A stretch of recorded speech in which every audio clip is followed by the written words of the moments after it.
CSS সাধারণত দুই ধরনের হয়ে থাকে। তাদের মধ্যে একটি হচ্ছে ইন্টারনাল এবং অপরটি এক্সটার্নাল। ইন্টারনাল সিএসএস ব্যবহারের ক্ষেত্রে আমরা যে এইচটিএমএল পেজগুলো তৈরি করব সেই পেজের ভিতরেই সিএসএসকে ইমপ্লিমেন্ট করা হয়ে থাকে।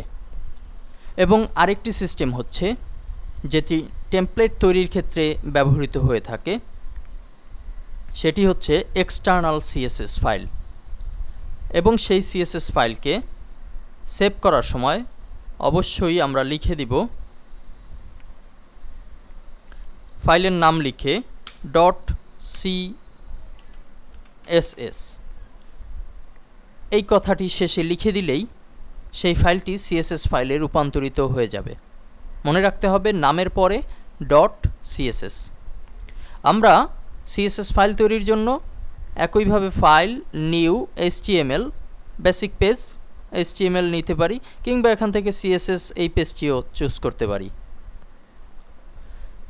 আমরা যদি ইন্টারনালি সিএসএস ইমপ্লিমেন্ট করতে চাই তাহলে আমরা এইচটিএমএল এর ভিতরে সিএসএস ব্যবহার করব। এবং ইন্টারনাল সিএসএস ব্যবহারের ক্ষেত্রে আমরা ইজিলি নিচের এই প্রপার্টিস অপশনকেও ব্যবহার করতে পারি। এছাড়া আমাদের যে উইন্ডোজ আছে,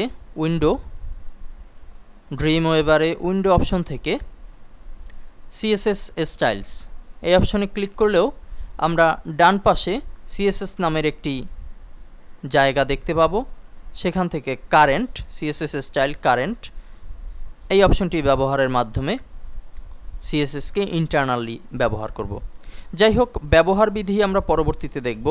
এখানে শুধু জানতে পারবো যে সিএসএস এর ধরনটা কি হতে পারে। এটি হচ্ছে ইন্টারনাল সিএসএস, অর্থাৎ এইচটিএমএল এর ফাইলের সাথে সিএসএস এর ব্যবহার। পাশাপাশি আমরা যে টেমপ্লেট তৈরি করব, যদি কোনো মার্কেট প্লেসে কোনো সিএসএস টেমপ্লেট ব্যবহার করতে যাই তখন আমাদেরকে যেই সিএসএস ব্যবহার করতে হবে সেটি হবে এক্সটার্নাল সিএসএস। আমরা এখন একটি এক্সটার্নাল সিএসএস ফাইল দেখব।